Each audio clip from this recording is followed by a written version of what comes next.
Drop, cover, and hold on.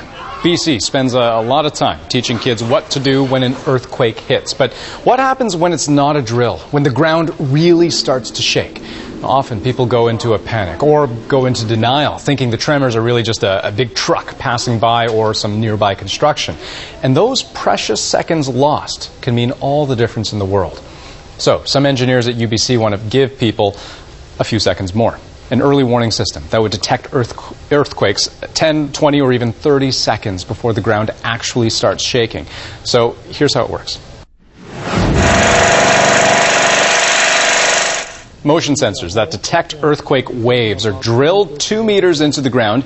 If movement is detected, a signal is sent back to a central hub and the system is activated. An alarm goes off in buildings connected to the network, giving people more time to take cover.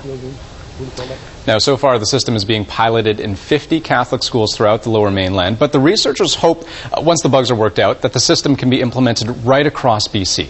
So here to talk more about this is CBC meteorologist and seismologist, tough word to say, Johanna Wagstaff. Thanks so much for being here. Now, when we're looking at this early detection warning system, 10, 20, 30 seconds, what do you do with that time? How important is it to have that extra few seconds? It doesn't sound like a lot, Andrew, but believe it or not, this is a massive amount of lead time, and it does save lives. That's enough time to get into a safe position, especially if you know what to do when that alarm sounds or when that shaking starts. And it's not only enough time to protect yourself, which is the leading cause of casualties and injuries in an earthquake, collapsing buildings and falling heavy objects, but in the future, this could also mean shutting down transit systems, closing bridges, closing tunnels, even pausing surgeries. So this does have the ability to save lives, and I believe this is really the only method out there for early earthquake warning. We can't predict earthquakes. I don't think we'll ever be able to, but we can predict the shaking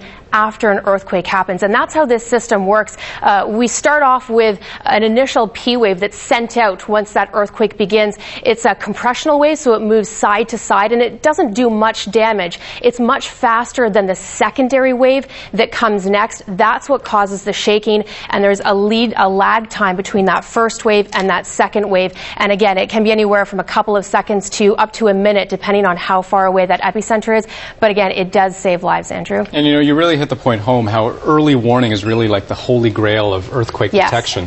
But this is not the only such program out there. If I think of China, I think of Japan. So how does this compare to those other programs? Well, the basics or the science is exactly the same. Again, triggering that initial alarm from that first wave and then giving you lead time before the damaging waves follow. But there is a difference, and I want to take you to a clip from the director, Carlos Ventura, of this project from UBC Earthquake Engineering Research Facility, and here's how the two are different. What we are doing here is developing a system that is very reliable, that confirms that that P wave is in fact related to an earthquake and not to construction activity, etc. And that's why our system is somewhat different than other systems.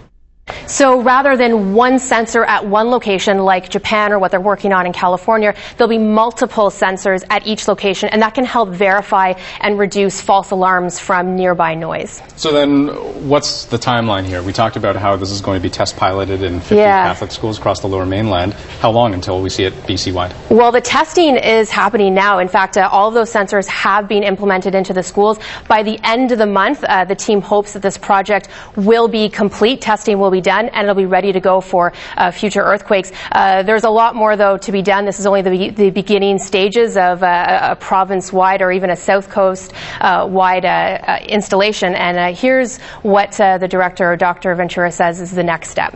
There has to be more cooperation between institutions, and at some point there has to be an institution that is in charge for that and monitoring earthquakes.